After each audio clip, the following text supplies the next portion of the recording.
a story from last week, but apparently Walter Isaacson has written Elon Musk's biography. And it came out.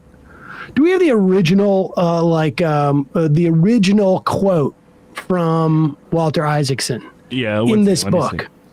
He writes that within, and listen, I know there's, within the context of this audience, there's a wide range of perspective on how much support the United States government should give to the Ukrainian people who are trying to repel an invasion of their country by the Russians. Put that aside for a moment and make this more about the issue of what a billionaire could do. Let's just assume that I don't know, just to make it very stark, okay, that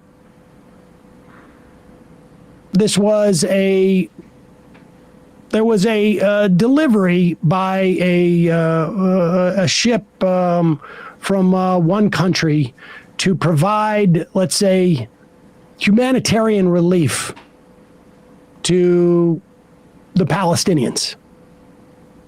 And they were going in to try and navigate into Gaza to the shores to provide all sorts of relief for people living in the Gaza Strip, because they basically live in an open air prison that Israel sort of blockades. And let's say this service is provided by, commissioned, right, by this government. But a billionaire would have the chance of saying well, you know what? I think it would upset the Israelis. And it might make them punish the Gazans more. I'm going to click this off. Understand, the power that a billionaire has. Far too great. Here's what Walter Isaacson wrote originally in his biography. This is amazing. Pop this up on the screen.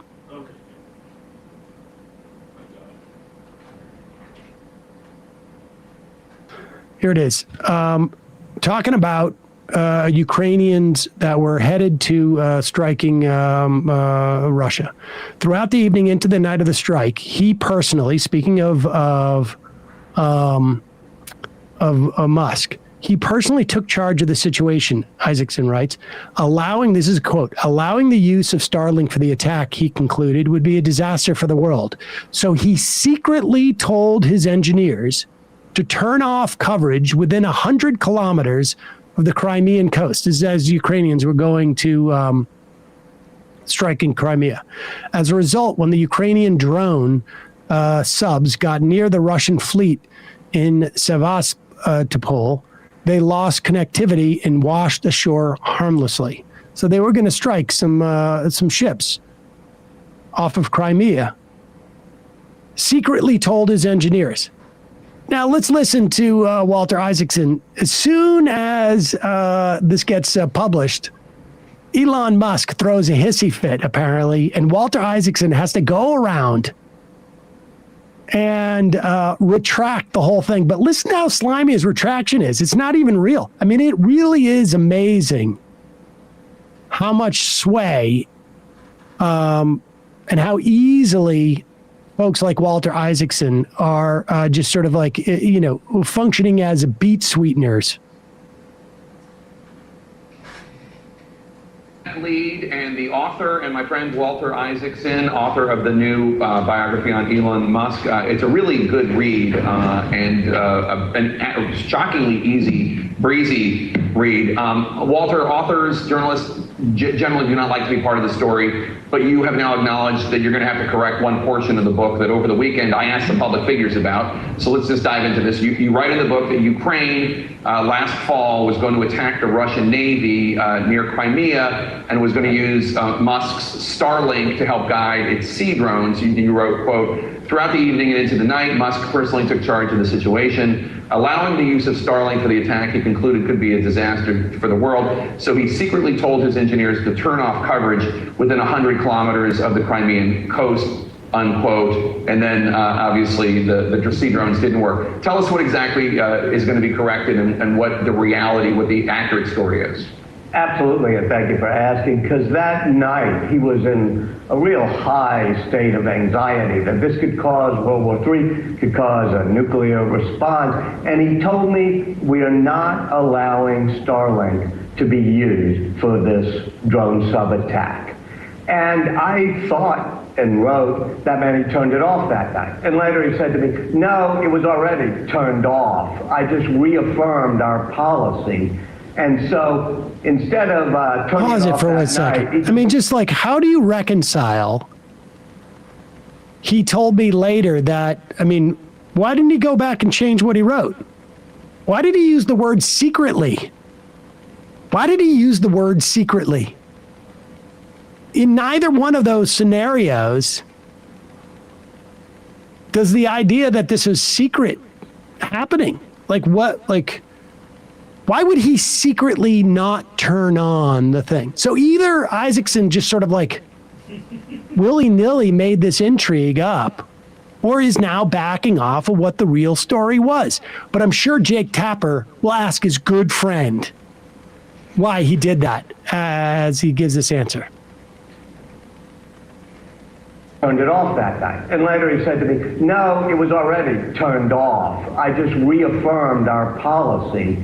And so instead of turning it off that night, he just reaffirmed that it had been turned off. It's called geofencing. And what they had done is within 100 kilometers of the Crimean coast, they had geofenced so that Starlink would not work. It would not enable this. But the Ukrainians didn't know. And I made the mistake of thinking that decision had been made that night. In fact, the decision, the geofence, had been made before. He just reaffirmed it that night. But it does get into the question of should he have allowed Starlink to be used for the sneak attack on the Russian fleet in Crimea? And by the way, should he be the one to have the power to make that decision? Right, and his fear was that he was convinced that some Russian official had told him that Crimea was a red line and they would use nukes, although obviously the Russians are constantly threatening to use nukes. But as you note, the question, is Elon Musk the one that gets to make that decision? He obviously was, practically speaking, but is that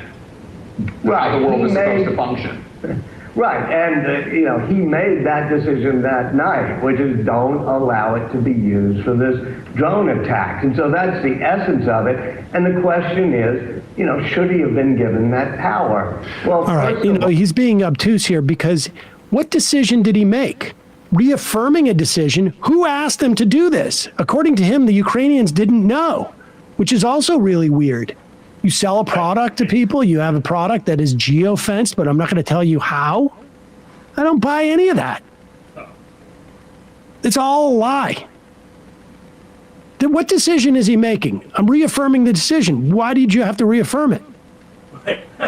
Did the engineers come and go like, hey, it looks like they're going to attack Crimea. Do you want to turn this on? Do you want to get rid of the geofencing that you have? And you know that, like Musk said, like, you'll explain that there's geofencing. It sounds technical enough that people don't know. That's like an accurate, it's an industry term, right? So. Yeah, no, this is very complicated. It's called geofencing. Like you literally can do that with your iPhone. Remind me when I get home that I need to feed the cats. No, it's quite clear that Elon Musk made this determination. And who knows, maybe it could have ended the war earlier. Maybe if there was a genuine threat that Ukraine could retake Crimea, maybe that would have sped up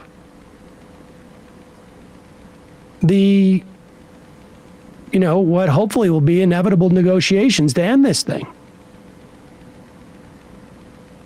But this is the problem with billionaires. We should not have billionaires. They should not exist. It's a complete mistake.